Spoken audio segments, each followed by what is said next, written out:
Bueno, ¿cómo están? En esta ocasión vamos a hablar del tronco del encéfalo, que está conformado por tres estructuras. Acá en verde podemos observar el bulbo raquídeo, en amarillito el puente o protuberancia, y más a nivel superior el mesencéfalo.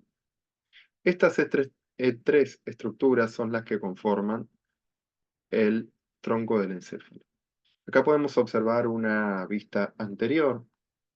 Al girarlo un poquito, vemos una vista lateral, ¿sí? Esto es anterior, esto es posterior, ¿sí? Una vista posterior aquí, observando bien los pedúnculos, ¿sí?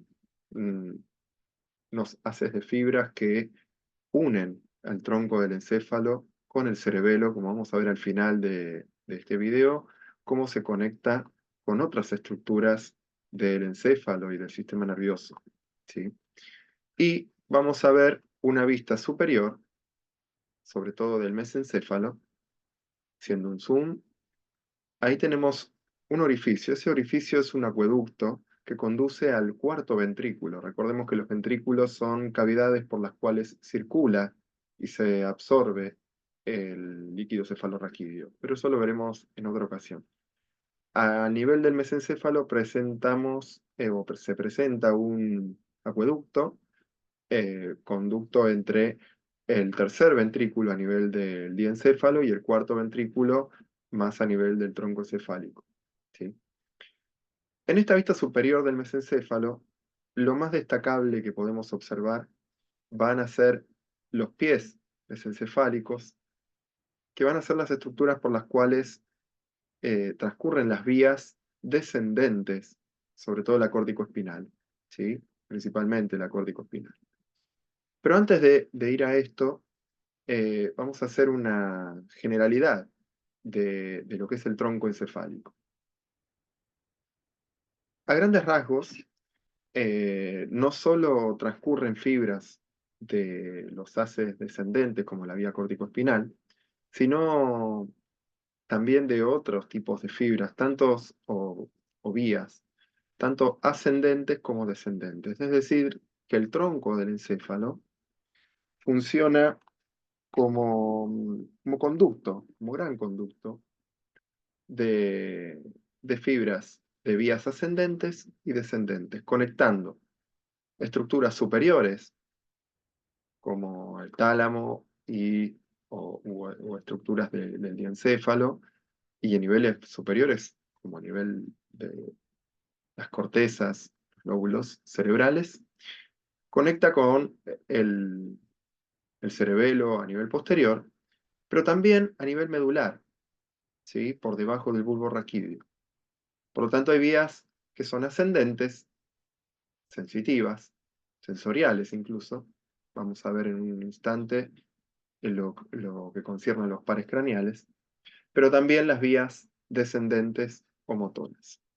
Otra de las grandes funciones del tronco del encéfalo es regular los centros respiratorios y cardiovasculares, ¿sí? La frecuencia cardíaca, la frecuencia respiratoria, los niveles de apnea, según las características propias del medio interno.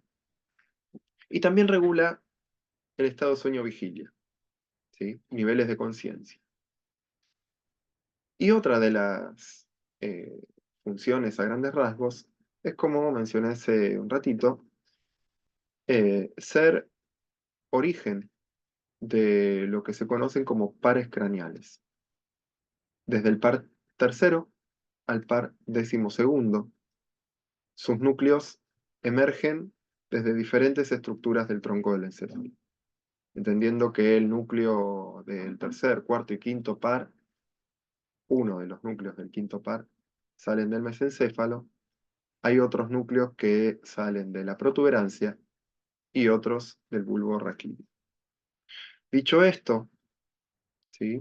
Vamos a hacer algunas menciones destacadas vinculadas a lo que es el mesencéfalo, como vimos en un ratito.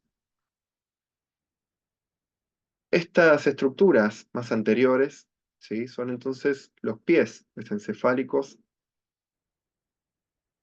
que dan lugar a las proyecciones de la, la vía córtico-espinal. Justo por detrás, en posterior a esos pies mesencefálicos, vamos a tener la sustancia negra. Esta sustancia negra es la encargada de, entre otras cosas, de la síntesis de dopamina, un neurotransmisor muy importante para diferentes funciones del sistema nervioso, entre tanto, entre otras, la regulación de, de la motricidad, ¿sí? A nivel de la protuberancia, vamos a encontrar diferentes pares craneales, pero fíjense lo llamativo de los pedúnculos que conectan, como decía, con el cerebelo a nivel posterior, ¿sí? Antes de que me olvide. Estas prominencias voluminosas a nivel mesencefálico son los colículos superiores y colículos inferiores, ¿sí? También pueden encontrarse con otros nombres, pero principalmente son los colículos superiores e inferiores. Bueno, acá hice un doble clic y eso me dio lugar a que aparezcan otras estructuras como el diencéfalo, ¿sí? La, todo lo que es la cápsula interna por dentro y otros núcleos subtalámicos y peritalámicos, como el caudado, el lenticular y demás. Pero antes, acá tenemos la glándula hipófisis. Antes de terminar, nos queda por ver el bulbo raquídeo, ¿sí? Que es la estructura del tronco encefálico más inferior, más distal, y que culmina dentro del cráneo. Todo lo que está por fuera del cráneo, por debajo, ¿sí? Distal o caudal al bulbo raquídeo, va a ser médula espinal, luego el foramen magno u occipital.